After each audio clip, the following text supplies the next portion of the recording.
Hi hello ವೀಕ್ಷಕರೇ, welcome back to my YouTube channel. ಹೇಗಿದ್ದೀರಾ ಎಲ್ಲರೂ? ಐ ಹೋಪ್ ಎಲ್ಲರೂ ಕೂಡ ಚೆನ್ನಾಗಿದ್ದೀರಾ ಅಂತ ಅಂದ್ಕೊಳ್ತಾ ಇವತ್ತಿನ ವಿಡಿಯೋನ ಶುರು ಮಾಡ್ತಾ ಇದ್ದೀನಿ. ಇವತ್ತಿನ ವಿಡಿಯೋ ತಮಗೇನಾದ್ರು ಯೂಸ್ಫುಲ್ ಅಂತ ಅನಿಸಿದ್ರೆ ಪ್ಲೀಸ್ ವಿಡಿಯೋಗೆ ಒಂದು ಲೈಕ್ ಮಾಡಿ, ಹಾಗೆ ಚಾನಲ್ನ ಸಬ್ಸ್ಕ್ರೈಬ್ ಮಾಡಿಕೊಂಡು ಸಪೋರ್ಟ್ ಮಾಡಿ. ಬನ್ನಿ ಹಾಗಾದರೆ ಇವತ್ತಿನ ವಿಡಿಯೋನ ಶುರು ಮಾಡೋಣ. ಬದುಕಿನಲ್ಲಿ ಎಲ್ಲವೂ ಮಿತವಾಗಿದ್ದರೆ ಬದುಕು ಯಾವಾಗಲೂ ಹಿತವಾಗಿರುತ್ತೆ. ಖಂಡಿತ ಅಲ್ವಾ ಸ್ನೇಹಿತರೆ? ಅಮೃತ ಕೂಡ ಅತಿಯಾದರೆ ವಿಷನೇ ಆಗೋದು. ಅದಕ್ಕೆ ತುಂಬಾ ಉದಾಹರಣೆಗಳು ನಮ್ಮ ಜೀವನದಲ್ಲಿ ಸಿಗ್ತವೆ ಅಂತಲೇ ಹೇಳ್ಬೋದು. ಜೀವನದಲ್ಲಿ ಎಲ್ಲನೂ ಕೂಡ ಮಿತ ಆಗಿರಬೇಕು, ಆವಾಗಲೇ ನಮ್ಮ ಬದುಕು ಯಾವಾಗಲೂ ಹಿತವಾಗಿರುತ್ತೆ ಸ್ನೇಹಿತರೆ. ಯಾವುದೇ ಆಗ್ಬೋದು, ಅದು ಪ್ರೀತಿನೇ ಆಗ್ಬೋದು, ವಿಶ್ವಾಸನೇ ಆಗ್ಬೋದು, ಎಂಥ ಸಂಬಂಧದಲ್ಲಿ ಎಂಥ ಒಂದು ನಂಬಿಕೆನೇ ಆಗ್ಬೋದು, ಎಲ್ಲದೂ ಕೂಡ ಮಿತವಾಗಿಯೇ ಇರಬೇಕು. ನಾವು ಅತಿಯಾದ ನಂಬಿಕೆನ ಒಬ್ಬರ ಮೇಲೆ ಇಟ್ಟರೂ ಕೂಡ ತುಂಬಾ ಕಷ್ಟ ಅಂತಲೇ ಹೇಳ್ಬೋದಲ್ವಾ. ಸೊ ನಾನು ಯಾಕೆ ಈ ಥರ ಹೇಳ್ತಾ ಇದ್ದೀನಿ ಅಂತ ಹೇಳೋದಾದರೆ, ಕೆಲವೊಬ್ಬರ ಮೇಲೆ ನಾವು ತುಂಬಾ ಅತಿಯಾಗಿ ನಂಬಿಕೆನ ಇಡ್ತೀವಿ. ಆಗ ಅವ್ರು ಸ್ವಲ್ಪ ಏನಾದ್ರು ಅವರ ಒಂದು ಗುಣದಲ್ಲಿ ಏನಾದ್ರು ಒಂದು ಬದಲಾವಣೆ ಆದಾಗ ನಮ್ಮ ಸಂಬಂಧದಲ್ಲಿ ತುಂಬಾ ಬಿರುಕುಗಳು ಬಿಟ್ಟೋಗುತ್ತೆ ಅಂತಲೇ ಹೇಳ್ಬೋದು ಸ್ನೇಹಿತರೆ. ತುಂಬಾ ದೂರ ಹೊರಟೋಗುತ್ತೆ ನಮ್ಮ ಸಂಬಂಧ ಅಂತಲೇ ಹೇಳ್ಬೋದು. ಹಾಗಾಗಿ ಅತಿಯಾದ ನಂಬಿಕೆ ಅನ್ನೋದು ಖಂಡಿತವಾಗ್ಲೂ ಒಳ್ಳೆಯದಲ್ಲ ಸ್ನೇಹಿತರೆ. ಹಾಗೆ ನೀವು ಅತಿಯಾಗಿ ನಂಬಿಕೆ ಇಟ್ಟಾಗ ನೀವು ಯಾರ ಮೇಲೆ ನಂಬಿಕೆ ಇಟ್ಟಿರ್ತೀರಲ್ವ, ಅವರಿಗಾಗೋ ನೋವಿಗಿಂತ ನಿಮಗಾಗೋ ನೋವು ತುಂಬಾ ಜಾಸ್ತಿ ಅಂತಲೇ ಹೇಳ್ಬೋದು. ಅದಕ್ಕಾಗಿ ಅತಿಯಾಗಿ ನಂಬಿಕೆ ಇಡೋದು ಖಂಡಿತವಾಗ್ಲೂ ತಪ್ಪು ಅಂತಲೇ ಹೇಳ್ಬೋದು ಸ್ನೇಹಿತರೆ. ಆದರೆ ಕೆಲವೊಮ್ಮೆ ನಮ್ಮ ಸಂಬಂಧದಲ್ಲಿ ನಾವು ಏನೂ ಮಾಡೋಕ್ಕಾಗಲ್ಲ.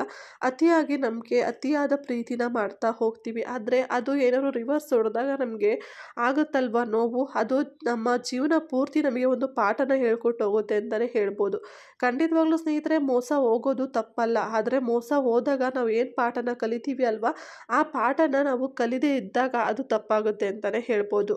ನಾವು ಮೋಸ ಹೋದಾಗ ಅಥವಾ ಯಾವುದೋ ಒಂದು ಜೀವನದಲ್ಲಿ ಏನೋ ಒಂದು ಅಂಶ ಅತಿಯಾಗಿ ನಮಗೊಂದು ಪಾಠನ ಕಲಿಸ್ಕೊಡ್ತಾ ಇದೆ, ಆದರೂ ನಾವು ಪಾಠ ಕಲಿತಾ ಇಲ್ಲ, ಅದೇ ತಪ್ಪನ್ನು ಪದೇ ಪದೇ ಮಾಡ್ತಾ ಇದ್ದೀವಿ ಅಂತ ಅಂದಾಗ ಖಂಡಿತವಾಗ್ಲೂ ಅದು ತಪ್ಪಾಗುತ್ತೆ ಸ್ನೇಹಿತರೆ.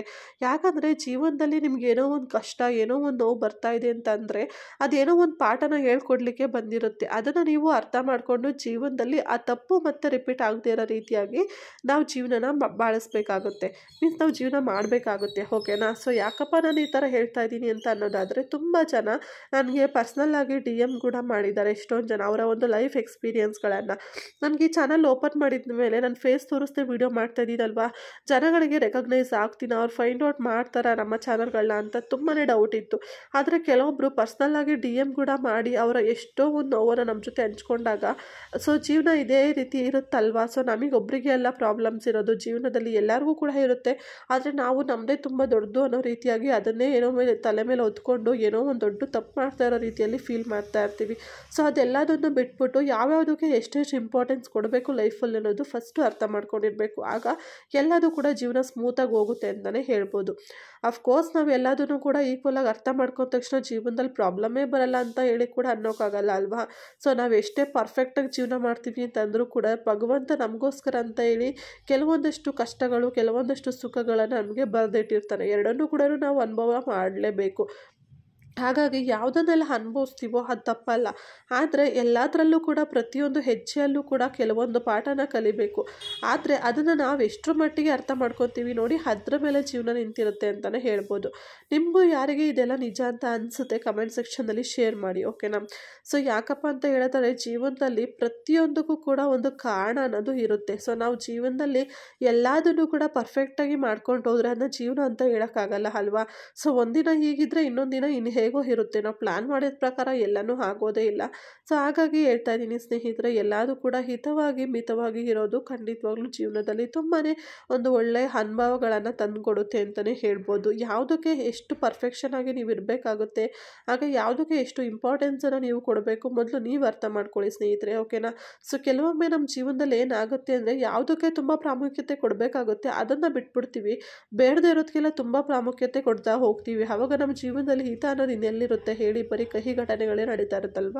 ಹಾಗಾಗಿ ಮೊದಲು ನಿಮ್ಮ ಜೀವನದಲ್ಲಿ ಯಾವುದಕ್ಕೆ ತುಂಬ ಪ್ರಾಮುಖ್ಯತೆ ಕೊಡಬೇಕು ಅನ್ನೋದನ್ನು ಮೊದಲು ನೀವು ಅರ್ಥ ಮಾಡ್ಕೊಳ್ಳಿ ಸ್ನೇಹಿತರೆ. ಆವಾಗ ನಿಮ್ಮ ಜೀವನನ ಬೇರೆಯವರು ಬಂದು ಜಡ್ಜ್ ಮಾಡೋದನ್ನು ಕೂಡ ನಾವು ತಪ್ಪಿಸ್ಬೋದು. ಓಕೆನಾ? ಸೊ ಇಷ್ಟು ಹೇಳ್ತಾ ಇವತ್ತಿನ ವಿಡಿಯೋನ ಮುಗಿಸ್ತಾ ಇದ್ದೀನಿ. ಐ ಹೋಪ್ ಇವತ್ತಿನ ವಿಡಿಯೋ ತಮ್ಮೆಲ್ಲರಿಗೂ ಯೂಸ್ಫುಲ್ ಆಗಿರ್ಬೋದು ಅಂತ ಅಂದ್ಕೊಳ್ತೀನಿ ಸ್ನೇಹಿತರೆ. ಯೂಸ್ಫುಲ್ ಆಗಿದ್ದರೆ ಪ್ಲೀಸ್ ವಿಡಿಯೋಗೆ ಒಂದು ಲೈಕ್ ಮಾಡಿ, ಶೇರ್ ಮಾಡಿ, ಕಮೆಂಟ್ ಮಾಡಿ. ಹಾಗೆ ತಪ್ಪದೇ ನಮ್ಮ ಯೂಟ್ಯೂಬ್ ಚಾನಲನ್ನು ಕೂಡ ಸಬ್ಸ್ಕ್ರೈಬ್ ಮಾಡಿಕೊಂಡು ಸಪೋರ್ಟ್ ಮಾಡಿ. ಹಾಗೆ ಸಬ್ಸ್ಕ್ರೈಬ್ ಆದ ತಕ್ಷಣ ಪಕ್ಕದಲ್ಲಿ ಕಾಣೋ ಬೆಲ್ ಐಕಾನ್ ಆನ್ ಮಾಡಿ ಅಲ್ಲಿ ಆಲ್ ಅನ್ನೋ ನೋಟಿಫಿಕೇಷನ್ನ ಚೂಸ್ ಮಾಡ್ಕೊಳ್ಳಿ ಸ್ನೇಹಿತರೆ. ಆವಾಗ ನಾನು ಯಾವ್ದಾದ್ರು ವೀಡಿಯೋ ಹಾಕಿದ್ರೆ ನಿಮಗೆ ನೋಟಿಫಿಕೇಷನ್ ಬರುತ್ತೆ. ಯಾಕಂದರೆ ತುಂಬ ಜನ ವೀಡಿಯೋ ನೋಟಿಫಿಕೇಷನ್ ಬರಲ್ಲ ಅಂತೀರಾ, ಅದಕ್ಕಾಗಿ.